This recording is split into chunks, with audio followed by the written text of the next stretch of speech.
I'm going to say a lot of things that are probably going to make a lot of people relatively uncomfortable today. So I want to start with something that's simple, something that we all agree on, something that's not controversial. So let's start with politics.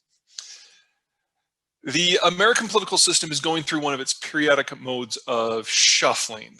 The factions that make up the parties are moving around. So rather than think of Republicans and Democrats, I think it's better to put it up on this matrix.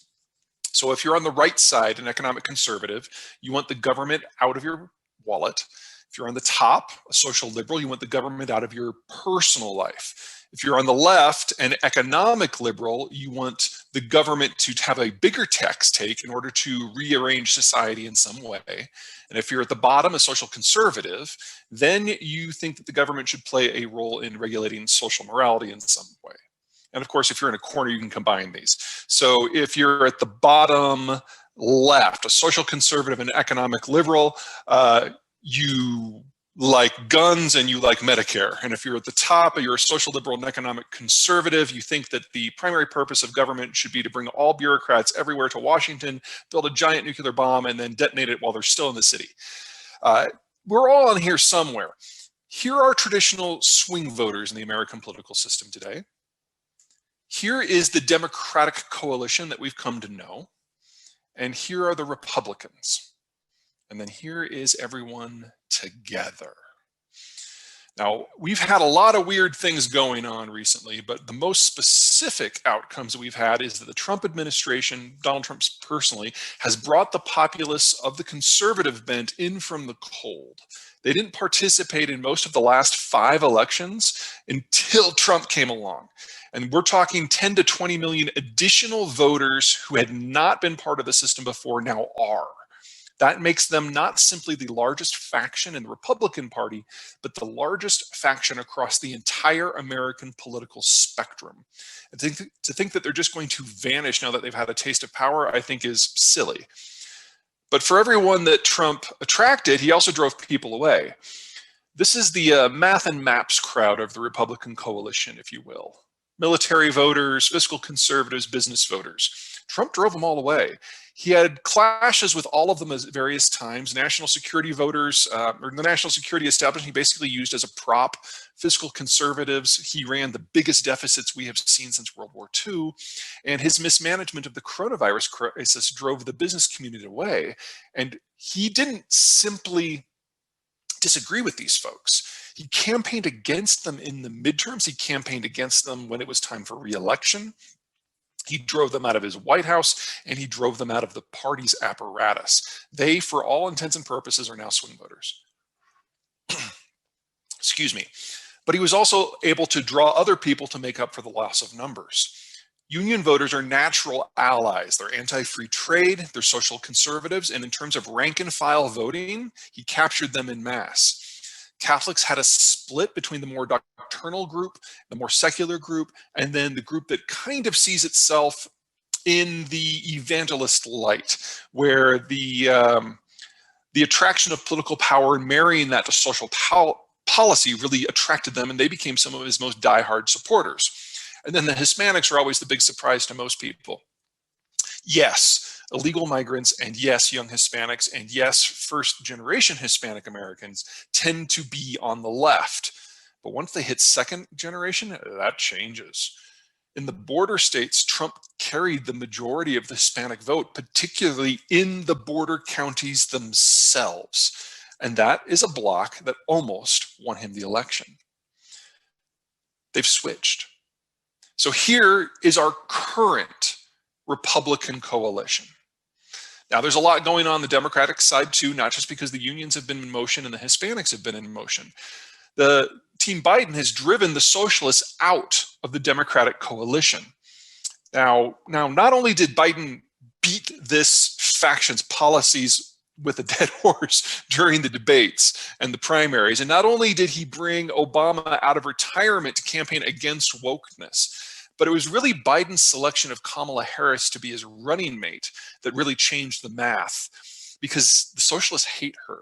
She used to be a district attorney, and you may have disagreements with her on various policies, but she put a lot of people in prison, and that just made her a non-starter for most of the socialist camp.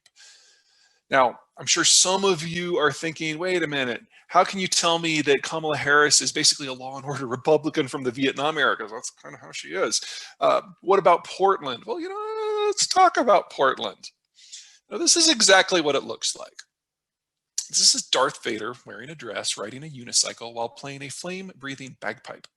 Portland's not normal.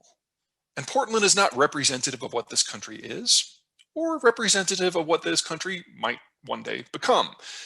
Portland is no representative of the United States than Disneyland is.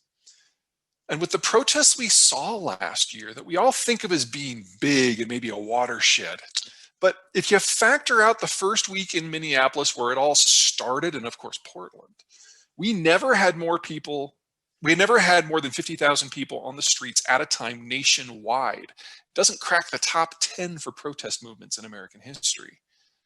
It's just that because of COVID, we were all wed to our screens and anything that we saw became larger than life.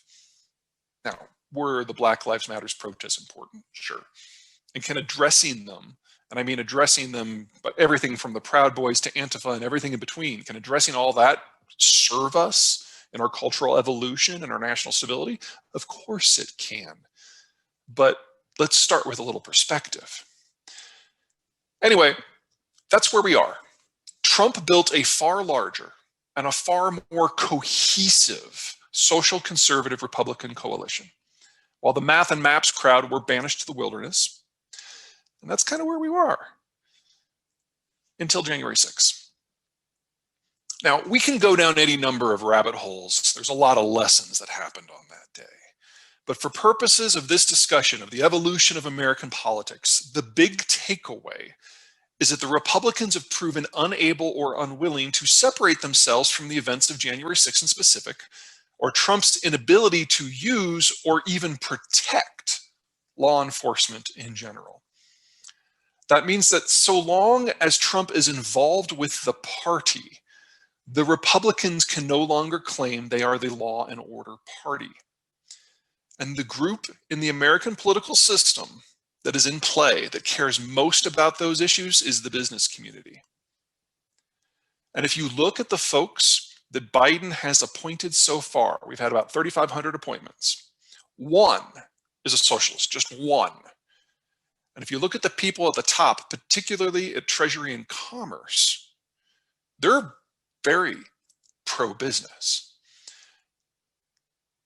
The Biden administration appears to be making a bid to include the business community in the new Republican coalition, or excuse me, the new Democratic coalition, which would make this the potential outcome.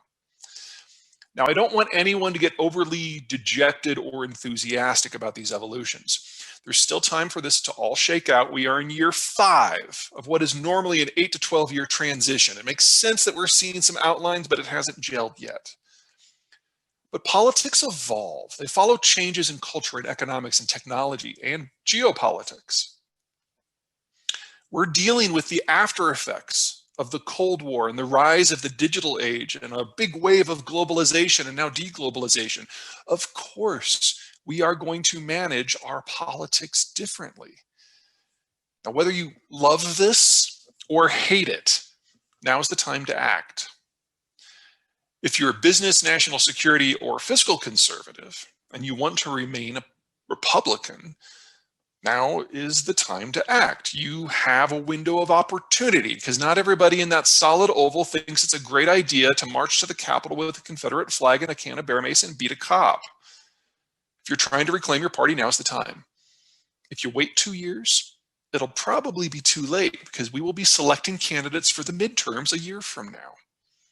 Okay. So that is where we are right now as a country internally.